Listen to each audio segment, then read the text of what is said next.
تو اس کے بعد جب بنو جرہم کو بنو خزاعہ نے جب مکہ سے جلا وطن کیا تو انہوں نے کعبۃ اللہ کے اندر رکھے سونے کے 2 ہرن آویزاں تھے، تلواریں، زریں اور قیمتی سامان جو تھا وہ سارے کا سارا جو ہے زمزم کے کنویں میں پھینک دیا اور زمزم کا کنواں جو ہے وہ بند کر دیا۔ اور دوسری روایت میں آتا ہے کہ جب بنی جرہم کی بدعمالیوں کی وجہ سے، گناہوں کی وجہ سے زمزم کنواں جو تھا اس کا پانی خشک ہو گیا اور بنی جرہم بنو خزاعہ کے درمیان بڑی گسمان کی جنگ ہوئی، تو بنو خزاعہ نے بنو جرہم کو مکہ سے جلا وطن کر دیا، نکال دیا، اور جو خانہ کعبے کا خزانہ تھا، خانہ کعبے کے اندر سونے کے ہرن تھے، زریں، بہترین قسم کی تلواریں اور بھی جو کچھ تھا وہ سارا زمزم کنویں میں پھینک اور اوپر مٹی ڈال دی۔ اور پھر اس طرح کافی عرصہ گزر گیا، حتیٰ کہ ایسا وقت آ گیا کہ کئی 100 سال جو گزر گئے، لوگوں کے ذہنوں سے زمزم کا نام و نشان مٹ گیا۔ اب کسی کو نہیں پتا کہ زمزم کہاں ہے، کنواں ہوتا تھا یا وہ کس جگہ پر ہے، اس کی نشانی کیا ہے۔ تو جب زمزم کا کنواں بند ہو گیا، حضرت سیدنا عبد المطلب رضی اللہ تعالیٰ عنہ آپ نے خانہ کعبے کی ذمہ داریاں سنبھالی، تو آپ ایک دن خانہ کعبے میں سوئے ہوئے تھے کہ خواب کے اندر کوئی آنے والا آیا اور کہا، اے عبد المطلب اٹھ اور طیبہ کو کھودو۔ آپ نے حیرانگی سے پوچھا کہ طیبہ کیا ہے، تو وہ شخص غائب ہو گیا۔ دوسری رات پھر خواب میں کوئی کہنے والا آ کر کہتے عبد المطلب اٹھ اور برہ کو کھود۔ آپ نے پوچھا برہ کیا ہے، وہ پھر غائب ہو گیا۔ تیسری رات آئی تو پھر اس نے کہا خواب میں آ کر کہ مجنونہ کو کھودو۔ تو آپ پوچھا مجنونہ کیا ہے، وہ پھر غائب ہو گیا۔ اور جب چوتھی رات آئی تو اس نے کہا کہ زمزم کو کھودو۔ آپ نے پوچھا یہ زمزم کیا ہے، کیونکہ آپ سے تو بہت پہلے، کئی سال پہلے جس کنواں بند ہو چکا تھا، اب نام و نشان بھی مٹ چکا تھا، اب کسی کو یہ بھی معلوم نہیں تھا کہ یہاں زمزم کا کنواں کہاں ہے۔ تو جب آپ نے پوچھا کہ زمزم کیا ہے تو پھر اس شخص نے بتایا کہ یہ زمزم جو ہے یہ تیرے باپ دادا کی میراث ہے، یہ چشمہ اس کا پانی نہ تو ختم ہوتا ہے نہ اس کی مرمت کی جاتی، اس سے حجاج کرام سیراب ہوتے ہیں، اور یہ کنواں حضرت ابراہیم علیہ السلام کے بیٹے تھے اسماعیل علیہ السلام کے قدموں سے جاری ہوا تھا، اور یہ تمہارے باپ دادا کی میراث ہے، اس کو کھودو اور اس کا پانی جو ہے وہ ہر بیماری سے شفا ہے، اور یہ پانی حجاج کرام کے پینے کے کام آتا ہے اور لوگ اس کو استعمال کرتے ہیں۔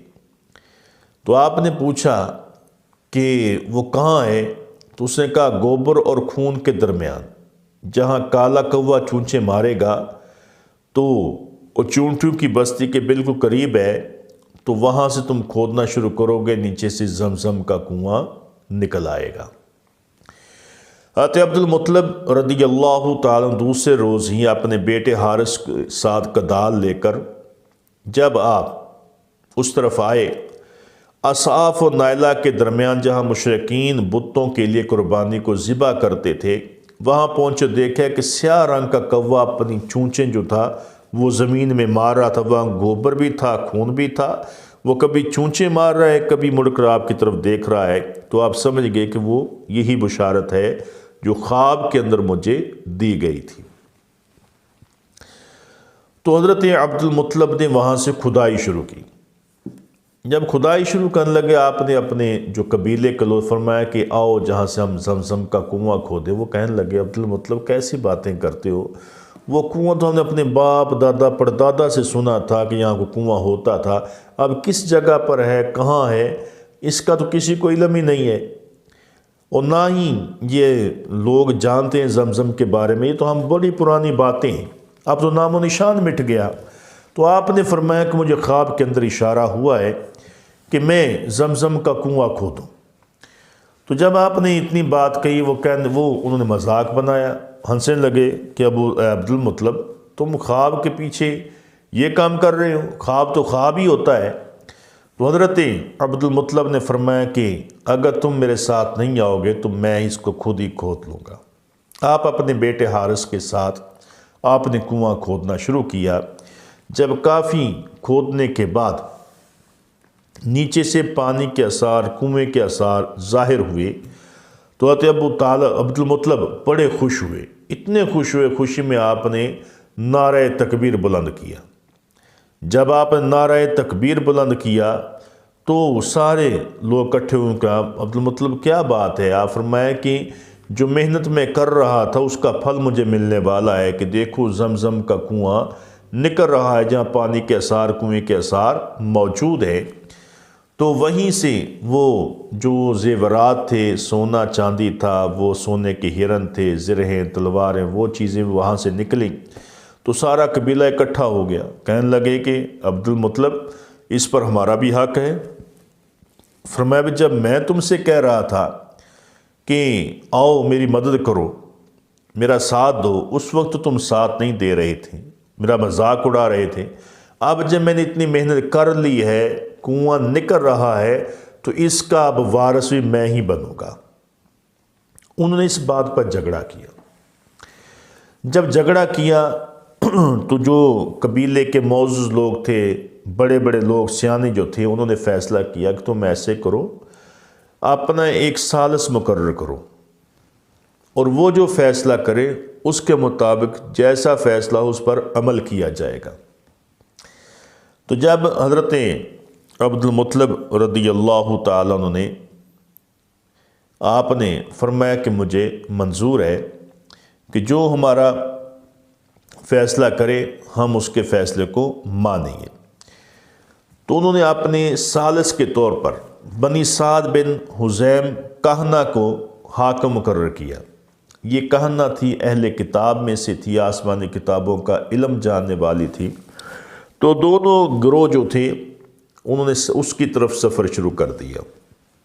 اب جب سفر شروع کیا تو بنی سعد کا قبیلہ شام کی سرحد کے بالکل قریب رہائش پذیر تھا۔ جب اس طرف جا رہے تھے چٹیل میدان آگے آیا، کھانے پانے کا سارا جو انتظام تھا، کھانا بھی ختم ہو گیا، پانی بھی ختم ہو گیا، حتیٰ کہ جانور بھی پیاسے ہیں، اور دونوں گروہ جو جا رہے ہیں وہ بھی پیاسے ہیں، سب کے پاس پانی ختم ہو گیا۔ تو ہر کسی نے کوشش کی، دیکھا کہ کوئی پانی کا نام و نشان مل جائے، کوئی تھوڑا سا بہت پانی مل جائے، لیکن انہیں کہیں بھی پانی نہیں ملا۔ اتنی شدت کی پیاس لگی، حتیٰ کہ وہ ایک جگہ پر رک گئے، ایک درخت کے نیچے بیٹھ گئے اور ایک دوسرے کو دیکھنے لگے کہ آج ہم کو اپنی موت جو ہے اس کا انتظار کرنا چاہیے۔ وہ جب درخت کے نیچے بیٹھ گئے، اتنی پیاس شدت کی لگی ہے کہ اب تو آوازیں بھی نکل رہی۔ تو حضرت عبد المطلب رضی اللہ عنہ فرمایا بھی تم ہاتھ پر ہاتھ رکھ کر کیوں بیٹھے، کوشش کرو، آگے اللہ تعالیٰ کو رستہ نکال دے گا۔ انہیں کیا اب ہم کہاں جائیں گے، نہ ہمارے پاس کھانے کی کوئی چیز ہے، نہ پینے کی، دور دور تک کوئی پانی کا، کوئی آبادی کا نام و نشان نہیں ہے، اب تو ہماری موت بھی یہیں آئے گی، چلو مرنے سے پہلے اپنی قبریں تو کھود۔ انہوں نے اپنی قبریں تک کھود لی وہاں کہ اگر ہم مرے تو ہم ان قبروں میں گر جائیں گے، اوپر مٹی جو ڈال دی جائے گی، اور پھر ایک دوسرے کو وصیت کی کہ جو پہلے مرے گا، جو بعد والا اس کے اوپر اس گڑھے میں اس کو اتار کر اوپر مٹی ڈال دے گا، ریت ڈال دے گا، جو سب سے آخر میں مرنے والا ہوگا تو وہ اللہ کے سپرد ہے۔ تو جب یہ باتیں ہو گئی تو حضرت عبد المطلب رضی اللہ عنہ نے فرمایا بھی اس طرح ہم بیٹھے اگر موت کا انتظار کرتے رہے، بہتر ہے کہ ہم کوشش کریں، شاید ہمیں کوئی چیز، کوئی رستہ مل جائے، چلو اٹھو۔ اپنی سواریوں پر سوارو، آگے چلتے ہیں، شاید ہمیں کوئی سوار مل جائے یا ہمیں پانی مل جائے۔ تو جب انہوں نے سفر کے لیے اپنے اونٹوں کو اٹھایا، تو جب حضرت عبدالمطلب اپنی اونٹنی کو آپ نے اٹھایا تو آپ کی اونٹنی جب جس جگہ پر پاؤں مارا وہیں سے چشمہ پانی کا جاری ہو گیا۔ وہ اس کے نیچے سے ہو گیا، جب پاؤں کے نیچے سے چشمہ جاری ہو گیا، جب چشمہ جاری ہو گیا تو سارے حیران رہ گئے کہ ابو عبدالمطلب کی اونٹنی کے نیچے سے چشمہ جاری ہو گیا ہے۔ سب نے پانی پیا، میٹھا تھا اور ٹھنڈا تھا۔ پانی پیا، مشکیزیں بھرے، اپنی سواریوں کو پانی پلایا۔ حضرت عبدالمطلب نے فرمایا چلو بھئی اب آگے بڑھے۔ انہوں نے کہا عبدالمطلب فیصلہ ہو گیا۔ اگر اس مقام پر جب ہم اپنی موت کا انتظار کر رہے تھے بھوکے پیاسے، اللہ رب العزت تیری اونٹنی کے نیچے سے چشمہ جاری کیا ہے، جس طرح اس چشمے کا مالک تو ہے، آب زمزم کے چشمے کا مالک بھی تو ہے، ہم تیری اس بات کو تسلیم کرتے ہیں۔ جب سب نے تسلیم کر لیا تو وہیں سے پھر سارے واپس آ گئے۔ حضرت عبدالمطلب رضی اللہ تعالیٰ عنہ آپ نے کنواں کھودا، کنواں نکلا، پانی نکل آیا، بڑا ٹھنڈا اور میٹھا پانی ہے۔ تو حضرت عبدالمطلب رضی اللہ تعالیٰ عنہ نے فرمایا کہ اے میرے قبیلے والو، اے میرے علاقے والو، یہ زمزم کا کنواں میں نے کھود دیا ہے، لیکن اس کا پانی جو ہے وہ ہر کوئی استعمال کر سکتا ہے اور فی سبیل اللہ کر سکتا ہے، میں کوئی اس کا معاوضہ تم سے وصول نہیں کروں گا، اور یہ کنواں سب کے لیے ہے، اپنی ضرورت کے مطابق آؤ، پانی بھرو اور لے جاؤ۔ تو جب آپ نے یہ بات جو ہے ان سے کی تو سارے لوگ خوش ہو گئے کہ عبدالمطلب نے اتنی محنت کر کے جب جو کنواں نکالا تھا وہ انہوں نے ہمارے لیے وقف کر دیا ہے۔ تو حضرت عبدالمطلب رضی اللہ تعالیٰ عنہ آپ نے کنواں زمزم کا کھودا، اور کھودنے کے بعد اس کو پھر اپنے قبیلے والوں تمام لوگوں کے لیے وقف کر دیا۔ پھر وہ کنواں اتنا چلا کہ سارے لوگ وہاں سے پانی بھرتے ہیں، پیتے ہیں، اور پورے علاقے نہیں بلکہ پوری کائنات میں جو سب سے بہترین پانی ہے وہ زمزم شریف کا پانی ہے، کہ پوری دنیا میں اس پانی جیسا کوئی پانی نہیں ہے۔